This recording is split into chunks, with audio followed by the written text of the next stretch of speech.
Hello, and a heartfelt welcome to Dr. Laura's Health Haven.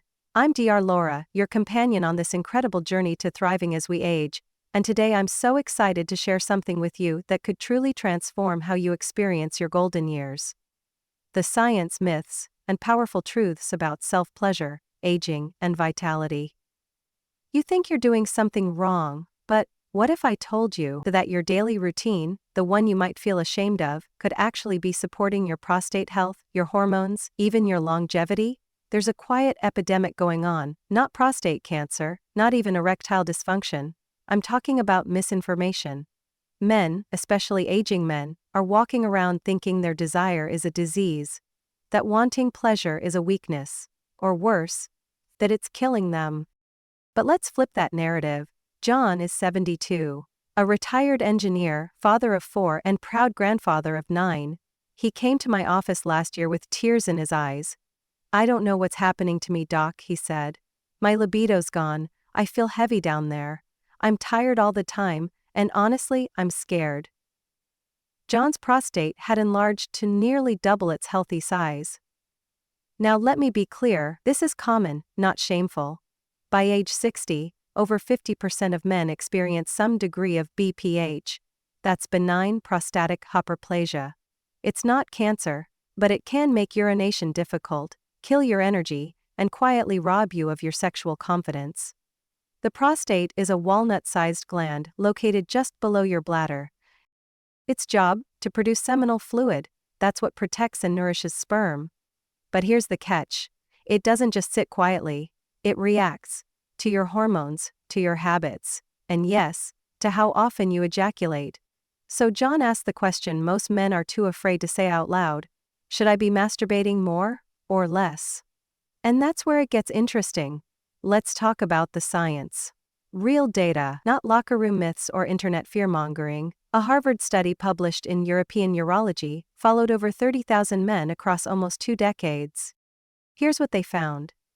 Men who ejaculated at least 21 times per month had a 33% lower risk of developing prostate cancer compared to those who ejaculated less than 7 times. Let that sit for a moment. 33% lower risk. Not from supplements, not from surgery, but from something you can do with your own 2 hands. Why? Researchers believe regular ejaculation helps clear out carcinogenic substances and reduce inflammation in the prostate. Think of it as flushing a filter. If you let it sit, it gets clogged, but if you rinse it regularly, you keep it clean, active, and healthy. Now, does this mean you need to set a daily reminder? Of course not. But here's the deeper truth. Your body was designed to release. Your hormones depend on rhythm. Your testosterone, DHEA, even your heart health are subtly impacted by sexual activity, solo or partnered. And yet, so many of us were taught to feel guilt, not gratitude. Tom, 76, told me something heartbreaking. "I stopped touching myself years ago. My pastor said it was impure. But now, I feel like I've lost a part of myself." I looked him in the eyes and said, "Tom, your body is not a sin. It's a miracle." If you're watching this and you've ever questioned whether your desire is dangerous, if you've ever wondered if you should stop for the sake of your health, I want to ask you this. What if your pleasure is not the problem? What if it's part of the solution? What have you been taught about your body that might be holding you back from healing? Drop it in the comments. Your story could give another man the freedom to speak his. Because here's the truth. Self-pleasure isn't about lust. It's about circulation, regulation, and preservation. It's about keeping your system active, just like walking, stretching, or eating leafy greens. And if your doctor isn't talking about this, you need a new doctor. Let's rebuild the relationship you have with your body. Let's stop treating your pleasure like a problem, and let's start talking about what it really means to live with confidence, connection, and control. At any age. Ready to go deeper? In the next section, we'll explore when daily becomes too much, and what signs to watch for when healthy habits turn into coping mechanisms. But for now, just reflect on this. Your body is wiser than your shame. Are you ready to listen to it? Let me ask you a question. When's the last time you touched yourself, not out of boredom, but out of love? That's a line I asked Marcus, a 54-year-old patient who came to me complaining of fatigue, brain fog, and what he called a numb sex drive. He had been masturbating every day, sometimes twice a day, for years, not because he was highly aroused, but because it was the only way he felt in control. "I don't even enjoy it anymore," he admitted. "It's just a habit now, something I do to fall asleep, or to feel something." Let's pause right there, because this is where daily gets complicated. We've already talked about the Harvard study and how 21 ejaculations a month may protect the prostate. But let's get something clear. More doesn't always mean better. Especially when the act becomes mechanical, or worse, emotional anesthesia. I often say to my patients, frequency doesn't matter as much as intention. You can masturbate 3 times a day and still be emotionally disconnected. Or once a week and feel fully alive in your body. So what are the signs that daily is too much? Let's break this down. You feel drained, not energized after. Your arousal only works with intense porn, not imagination or connection. You've lost interest in partnered intimacy, or you avoid it entirely. You feel shame, guilt, or anxiety after release. You're using it to escape emotional stress, not embrace physical pleasure. Sound familiar? This is what I call disconnect mode masturbation. It's when your body is going through the motions, but your mind and heart are numb. And here's the honest truth, most experts won't say out loud, you can masturbate every day and still be deeply unwell, because self-tuck without self-connection becomes just another distraction. Let's talk hormones. Did you know that excessive ejaculation, without recovery, can cause fluctuations in dopamine, testosterone, and even your nervous system balance? Some studies have observed that repeated daily orgasm, especially in men over 40, can lead to temporary drops in testosterone, your vitality hormone. That means poor focus, low drive, even mood dips. Think of it like overtraining in the gym. You wouldn't do intense squats every day without rest, right? Same goes for your sexual energy. Now, this doesn't mean masturbation is dangerous. It means, like any health behavior, it needs balance.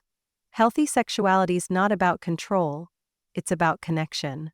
Let me tell you about Henry, age 66. He came to see me after a prostate scare. We looked at his lifestyle, diet, exercise, sexual behavior.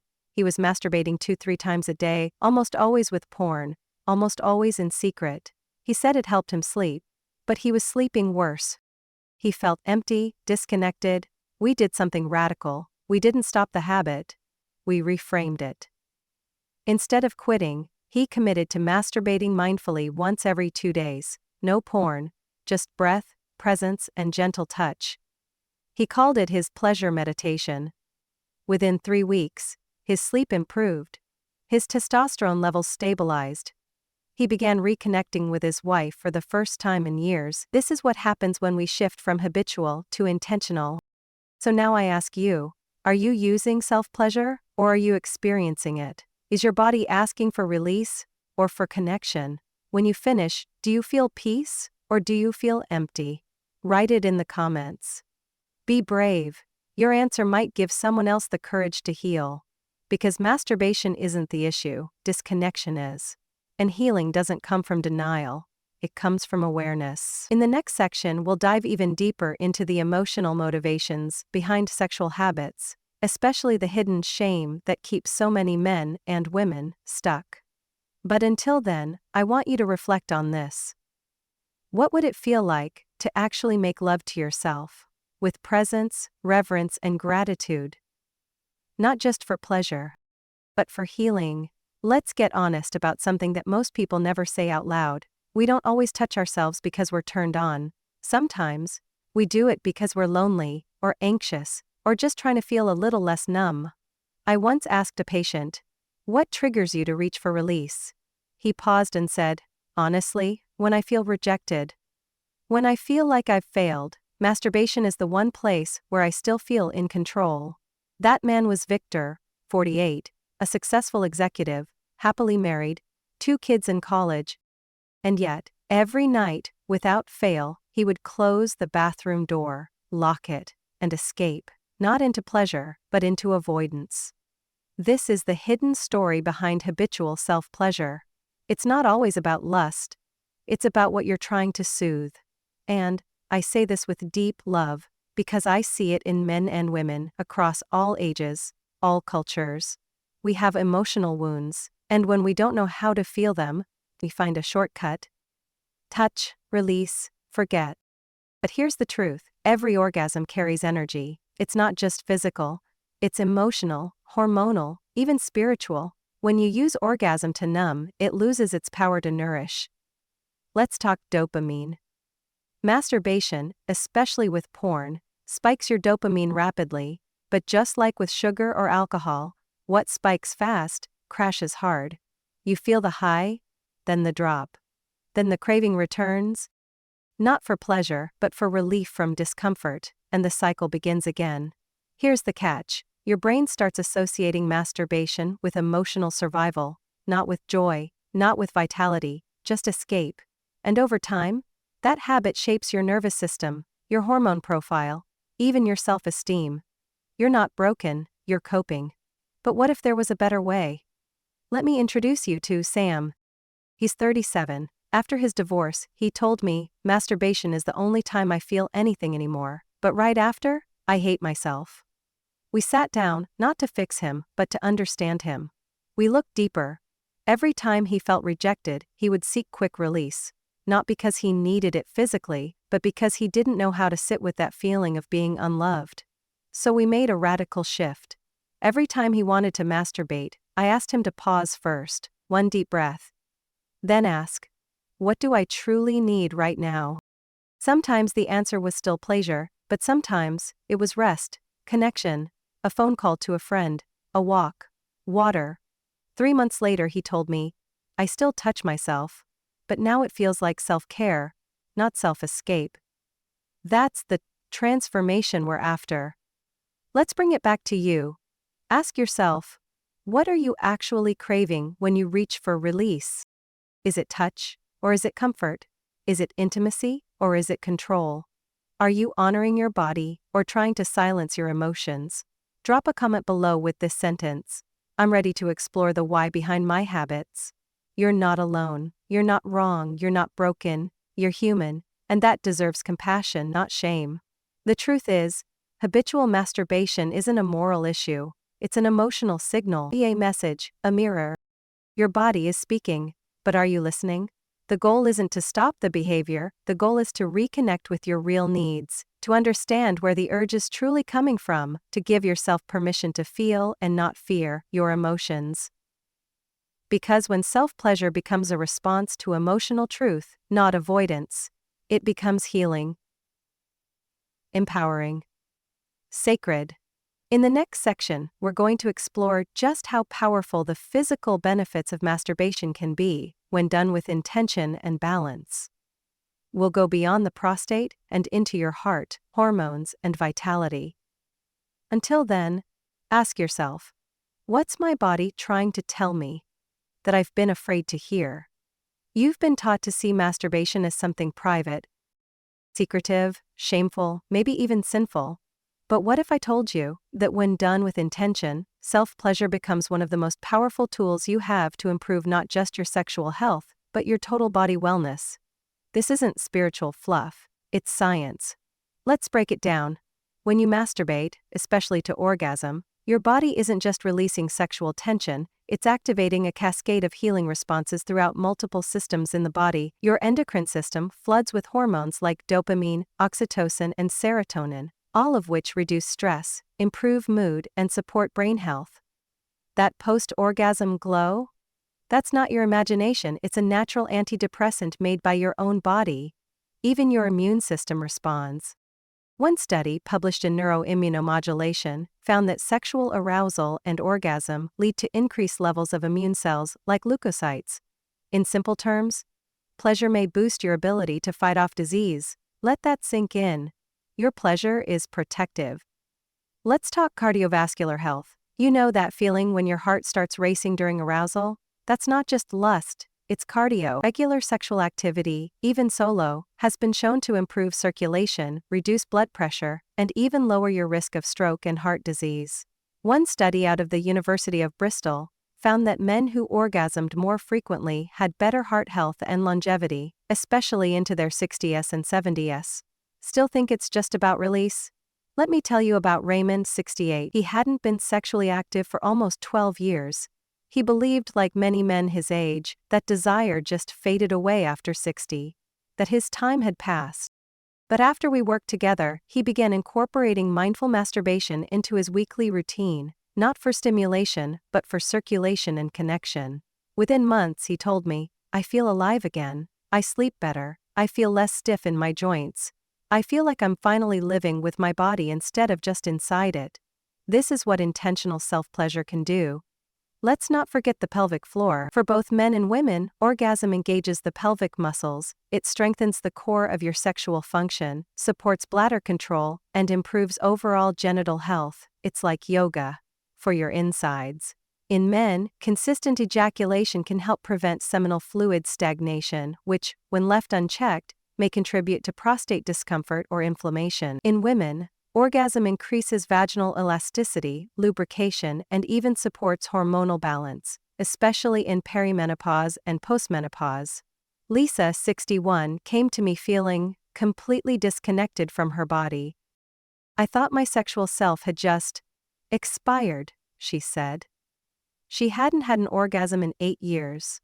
Not from shame, but because she believed pleasure was no longer hers to claim. We reconnected her to a new routine, slow, intentional, pressure-free. 3 months later, she emailed me. Dr. Laura, I feel radiant, I feel like a woman again. Let me tell you, pleasure is not age-specific, it's life-specific. So if you've been taught that your body's signals are dirty, if you've ignored your desires because you thought they were selfish or silly, my pleasure matters. Say it out loud, claim it, because when we stop waiting for permission, we start taking back our power. Let me leave you with this. Masturbation improves sleep. It supports immune strength. It boosts circulation. It balances hormones, and yes, it protects your prostate. But only when done with awareness, not autopilot. Only when done from love, not lack. In the next section, we'll explore what happens when pleasure becomes isolation, and how to recognize the signs that your solo habits might be quietly replacing intimacy and connection. Let's be honest. There's a difference between pleasure and pattern. Self-pleasure can be healthy, healing, deeply empowering, but when it becomes your only safe place, it can quietly turn into a prison of avoidance, and most people don't even notice it until they're already numb. Let me tell you about Edward, 63, a retired coach, a widower, a man with a warm heart and a soft voice. He sat in my office and said something I'll never forget. I haven't been with someone in 11 years, but I haven't gone a day without touching myself. I asked him how it made him feel. He looked down and whispered, empty. Edward wasn't masturbating for connection, he was masturbating to fill silence, to avoid grief, to feel something when life felt like nothing. And this is more common than you think. Here's the thing, masturbation isn't wrong, but when it replaces intimacy, when it becomes a reflex instead of a choice, that's when it starts to chip away at your emotional and sexual well-being. Let's talk about what this really looks like. You'd rather masturbate than be with a partner, even if you love them. You feel disconnected during sex with others. You use pornography because it's easier than real intimacy. You hide your habits because you feel ashamed. You avoid emotional conversations and self-soothe with release. You feel worse after, not better. This isn't pleasure anymore, this is self-protection, and your body knows it. The same act that once left you feeling calm, grounded, alive, now feels hollow, rushed, routine. Why? Because the nervous system craves connection, and if your self-pleasure habits are isolated, fast, screen-based and shame-drinkle, your body begins to desensitize to joy. Even your dopamine response starts to flatten. That's when you'll need more intense porn, more frequency, more fantasy, just to feel a fraction of the arousal you used to feel naturally. It's not your fault. It's your brain trying to feel something again. Let's meet Clara, 45. A divorced woman who came to me after years of avoiding relationships. She told me, masturbation is the only time I feel control over my body, no risk, no rejection, no mess. But here's the part she didn't say out loud. No connection. When I asked her why she stopped dating, she paused. I'm tired of being disappointed. My vibrator doesn't ghost me. It doesn't judge my body. It doesn't ask for anything back. And I understood her. Deeply. Because sometimes masturbation becomes a way to bypass vulnerability, but the cost? You trade safety for nourishment. You trade certainty for growth. You trade control for intimacy. And over time, your body forgets how to receive love. I'm ready for more than escape. I'm ready for intimacy. Because you're not alone. You're not the only one who feels this. And there is a way through. Here's the truth no one's told you. Pleasure without presence leads to disconnection. Connection without honesty leads to emptiness. But presence plus pleasure plus truth? That's where the healing happens. In the next section, we'll explore how your sexuality changes with age, and why what you feel now is not wrong, but perfectly timed for who you're becoming.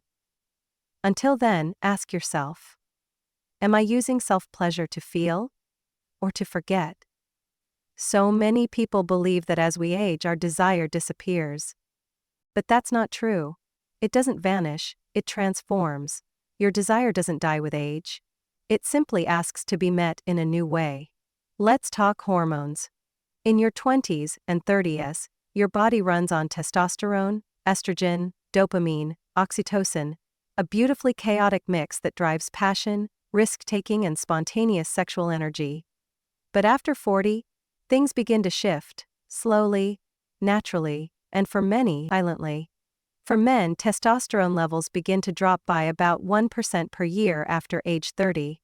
That may not sound like much, but over time it can mean less morning arousal, slower erections, reduced ejaculation force, and yes, lower libido.